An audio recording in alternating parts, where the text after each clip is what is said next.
Hello friends, welcome back to my channel Biology Pills. I am second year MBBS student at Lady Harding Medical College.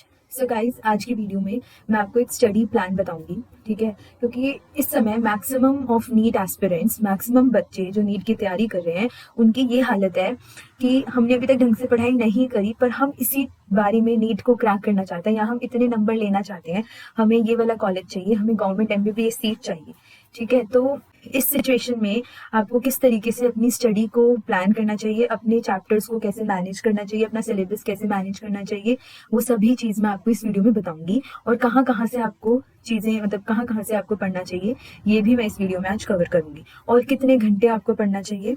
तो मेरे पास बहुत सारे ऐसे messages आ रहे हैं कि मैम ढंग से अभी तक नहीं पढ़ाई करी है, पर हमें क्रैक करना है, नीट इसी अटेम्प्ट में करना है, लेकिन हमने अभी तक ढंग से पढ़ाई नहीं करी है। हम 11th में हमने ढंग से पढ़ाई नहीं करी है या 12th में हमने ढंग से पढ़ाई नहीं करी है, हम ड्रॉपर हैं, तो हमने अभी तक जो ये अपने जो महीने हमने निकाले हैं उसमें हमने ढंग से पढ़ाई नहीं करी है, अभी तक हमने ढंग से पढ़ाई नहीं करी है, कहाँ से करें, कैसे पढ़ें, तो उस बारे में ये वीडियो आज होने वाली है। तो इस वीडियो को पूरा एंड तक देखें, ज़रूर देखें। अगर आपको स्पीड कम लग रही है तो 2x पे देखें, पर ज़रूर देखें, ठीक है? इससे आपको तभी पूरा फायदा मिलेगा, क्योंकि मैं इसमें जो जो पॉइंट्स बता रही हूँ ना, वो सारे टॉपर्स की, जो भी नीट क्रैक करते हैं, उनकी स्ट्रैटेजी रहती है, ठीक है? और यही मेरी स्ट्रैटेजी थी ड्यूरिंग माय नीट प्रिपरेशन और during my revision phase. Okay, so let's get started. तो पहली बात तो अपने दिमाग से ये निकाल दो, हमने जितनी गलतियां कर ली, अब हम नहीं करेंगे, ठीक है? और अभी भी टाइम है, नीट अभी हुआ नहीं है, रिजल्ट अभी आया नहीं है, ठीक है? नीट का पेपर आपने दिया नहीं, तो जब तक आप युद्ध में गए ही नहीं हो, युद्ध हुआ ही नहीं है, तो क्यों उससे पहले हार मान के बैठे हो, ठीक है? तो करो, मोटिवेट योरसेल्फ, जुट जाओ, आज से ही जुट जाओ। कोई बात नहीं, अगर अभी तक पढ़ाई नहीं करी तो अब कर लो। अभी भी आपके पास 3-4 महीने, और इन 3-4 महीने अगर आप लग कर पढ़ाई करोगे ना, तो आई कैन बेट यू आप अपना रिजल्ट रिवर्स कर सकते हो। अगर आपका सिलेक्शन अभी तक नहीं होना होगा ना, और अगर आप इन 3-4 महीनों में अच्छे से जुट कर मेहनत कर लोगे, तो आप अपना रिजल्ट रिवर्स कर सकते हो। Trust me guys, trust me, ये 3-4 महीने इतने क्रूशियल होते हैं ना, ये 3-4 महीने टॉपर को ड्रॉपर भी बना सकते हैं और एक ड्रॉपर को टॉपर भी बना सकते हैं।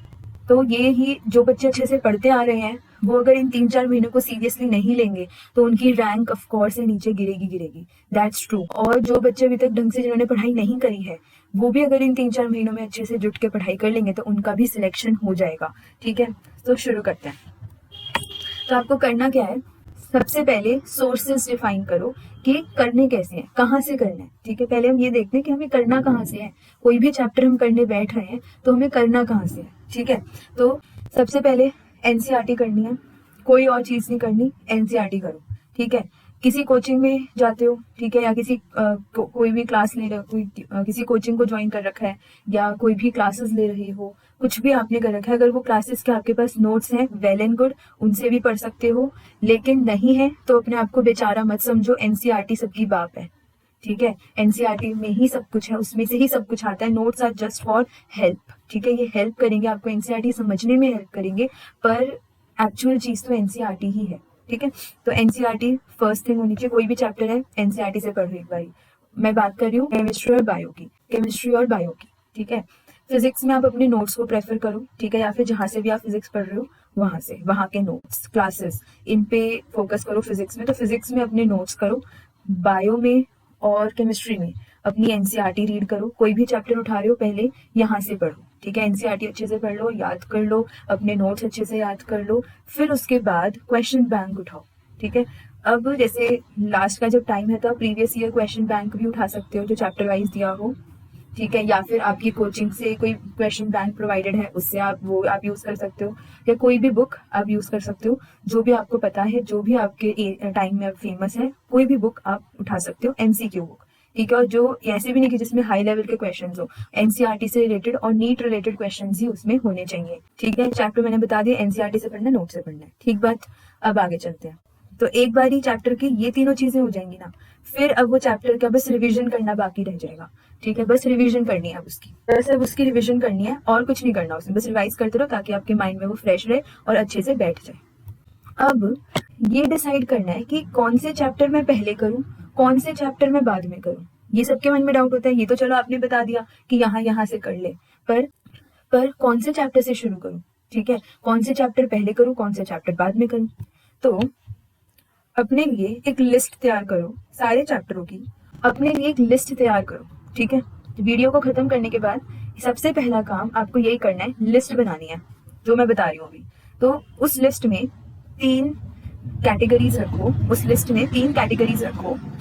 एक कैटेगरी में वो चैप्टर्स लिखो तीनों सब्जेक्ट के लिए जो आपको अच्छे से आते हैं, जिसके आपने ये तीनों चीजें करनी है, बस रिवीजन करनी है उसकी।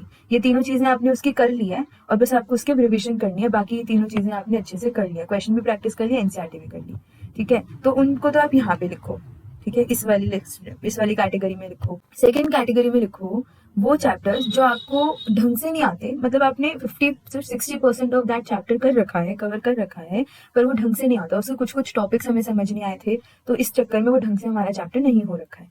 तो उस चैप्टर की लिस्ट यहाँ पे बनाओ, ठीक है, बना ली। थर्ड कैटेगरी आएगी उन चैप्टर्स की जो आपको अभी तक आते ही नहीं है, जो आपने अभी तक टच भी नहीं करे हैं, ठीक है, वो वाले चैप्टर्स, ठीक है, बना ली। अब आपको करना क्या है, आपको अपने स्टडी आवर्स को 4 स्लॉट में डिवाइड करना है, ठीक है। आपको अपने स्टडी आवर्स को 4 स्लॉट्स में डिवाइड करना है।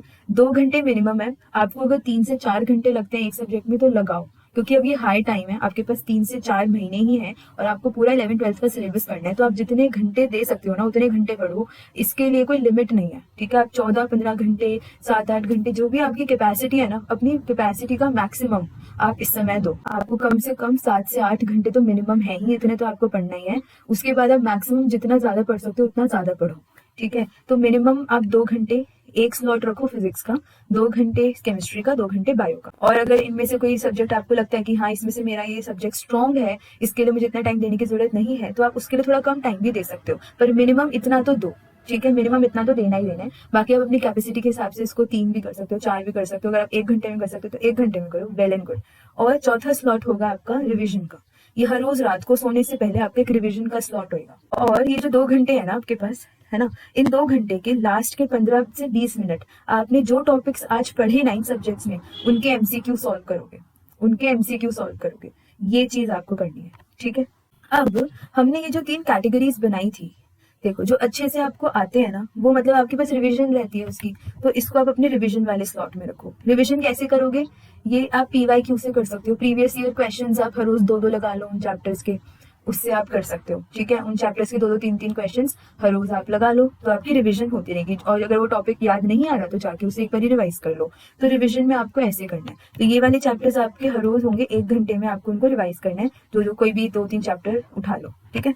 फिर जो कैटेगरी 2 वाले चैप्टर्स हैं उनका क्या करना है, कैटेगरी 2 वाले आप अभी शुरू करोगे और इनको अपने इस स्लॉट में करोगे, जो आपके 2 आवर्स वाले स्लॉट है ना उसके अंदर।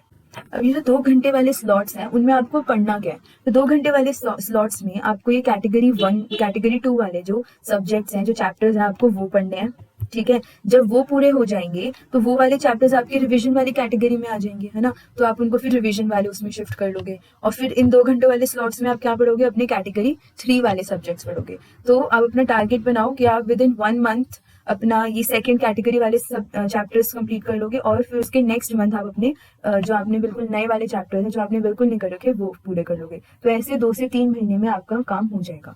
तो ये स्ट्रैटेजी अगर आप अभी से फॉलो करोगे, और अगर आप 11th में हो तो इसे आप 2-2 घंटे करके हर रोज करो, आपको बहुत फायदा होगा। फर्स्ट अटेम्प्ट में यू कैन क्लियर नीट। और जो 12th ड्रॉपर्स हैं, जो 12th हैं, जो ड्रॉपर्स हैं, उनको इस समय बहुत ज्यादा मेहनत करने की जरूरत है। कम से कम 10 से 11 घंटे दिन के निकालो, ठीक है, जितना मैक्सिमम पढ़ सकते हो। मैं तो कहती हूँ इवन पढ़ाई के अलावा और कोई काम भी मत करो इस समय। these 3-4 months are very crucial, ठीक है। सो इसको फॉलो करो, इस टाइम टेबल को फॉलो करो, और मुझे कमेंट में बताओ कि आप इस टाइम टेबल को ढंग से फॉलो कर पा रहे हो कि नहीं। Thanks for watching, do like, share and subscribe to my channel biology peoples.